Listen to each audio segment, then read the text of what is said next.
प्रयागराज कहें या इलाहाबाद, वहां के जुर्म और आतंक की दुनिया में भले ही आज अतीक अहमद का नाम सबसे ज्यादा जाना जाता हो, लेकिन एक समय था जब वहां मौला भुक्कल का राज चलता था। आज की कहानी इन्हीं दो भाइयों की है। इलाहाबाद शहर के पौष इलाके सिविल लाइंस का महात्मा गांधी मार्ग 13 अगस्त 1996 को AK-47 की तरतराहट से गूंज उठता है। शाम के 6:30 बज रहे थे। समाजवादी पार्टी के झुंसी विधायक जवाहर यादव उर्फ पंडित कॉफी हाउस से बाहर निकलकर अपनी कार में सवार हो रहे थे। अचानक सुभाष चौराहे की ओर से एक टाटा सियारा कार उनके कार के पास रुकती है। सियारा कार के शीशे खुलते हैं और उसमें से निकलती है AK-47 की राइफलें, जो विधायक को लक्ष्य कर गोलियां उगलने लगती है। कुछ ही सेकेंड में एक दो नहीं बल्कि 10 से ज्यादा गोलियां जवाहर पंडित के बदन को छलनी कर देती है। सरेआम बीच शहर में विधायक का कत्ल करने के बाद सियरा सवार बदमाश पत्थर गिरजाघर चौराहे को पार करते हुए आंखों से ओझल हो जाते हैं। हत्या में नाम आता है मौला महाराज उर्फ श्याम नारायण करवरिया का। जवाहर यादव का कत्ल बालू के खनन और वर्चस्व की लड़ाई का परिणाम था। बालू खनन के क्षेत्र में करवरिया परिवार का दबदबा था। यूपी में समाजवादी पार्टी की सरकार बनने के बाद जवाहर यादव बालू खनन के क्षेत्र में अपनी पैठ बढ़ानी शुरू कर दी थी। तमाम छोटे बड़े ठेकेदारों को जवाहर का वरदहस्त मिलने लगा था और यही जवाहर पंडित की मौत की वजह बन जाती है। मौला महाराज पीढ़ियों से दबंग थे।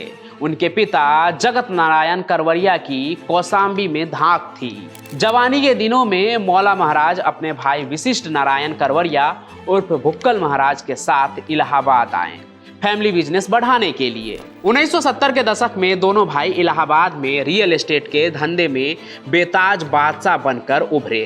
शहर में घर खाली करवाने के मामले में नाम कमाया और काफी संपत्ति बनाई।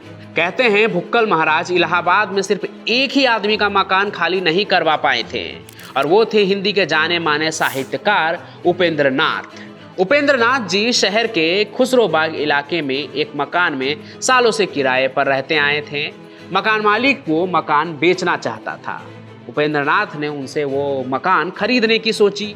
अभी बात चल ही रही थी कि भुक्कल महाराज के गुर्गों को खबर हो गई। उपेंद्र नाथ अश्क को धमकी मिलने लगी।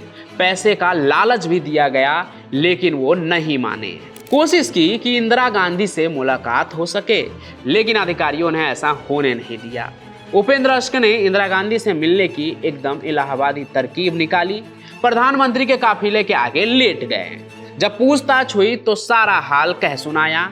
इंदिरा गांधी ने उन्हें गाड़ी में बिठाया, प्रधानमंत्री कार्यालय में ले गए। मामला वाया PMO होते हुए इलाहाबाद पहुंचा। 24 घंटे में रिपोर्ट देने के लिए कहा गया। इलाहाबाद प्रशासन में हड़कंप मच गया। 3 घंटे के भीतर भुक्कल महाराज को जिले के DM सोनकर के सामने हाजिर कर दिया गया और भुक्कल महाराज को पीछे हटना पड़ा। लेकिन इलाहाबाद में ऐसा दूसरा उदाहरण खोजने पर भी नहीं मिलता है। 1980 के दशक में भुक्कल महाराज ने प्रॉपर्टी पर कब्जे के धंधे के अलावा एक और धंधे में अपना पैर जमाना शुरू किया, बालू का धंधा। सरकार गंगा और जमुना के किनारे बालू खोदने का ठेका देती है। भुक्कल महाराज बालू के ठेकेदार हो गए। इस धंधे में पैसा अच्छा था। देखते ही देखते गंगा किनारे की सारी जमीन पर भुक्कल महाराज के ट्रक गड़गड़ाने लगे। ठेका किसी के भी नाम हो, बालू भुक्कल महाराज ही उठाते थे।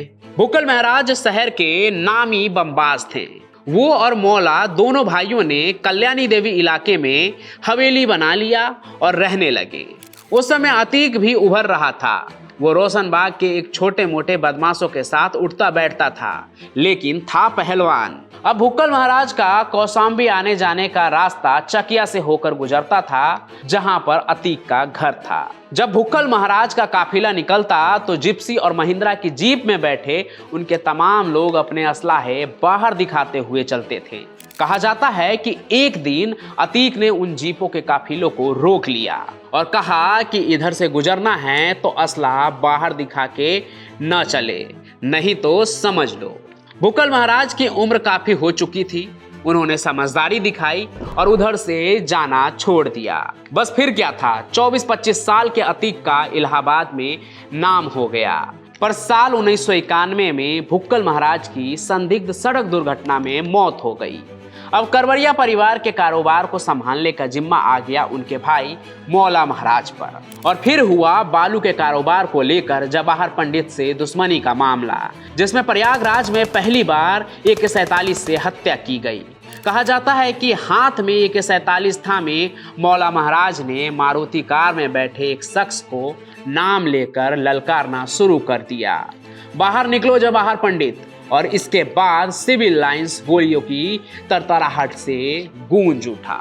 पांचों लोगों ने मारुति कार पर ताबड़तोड़ गोलियां बरसाई।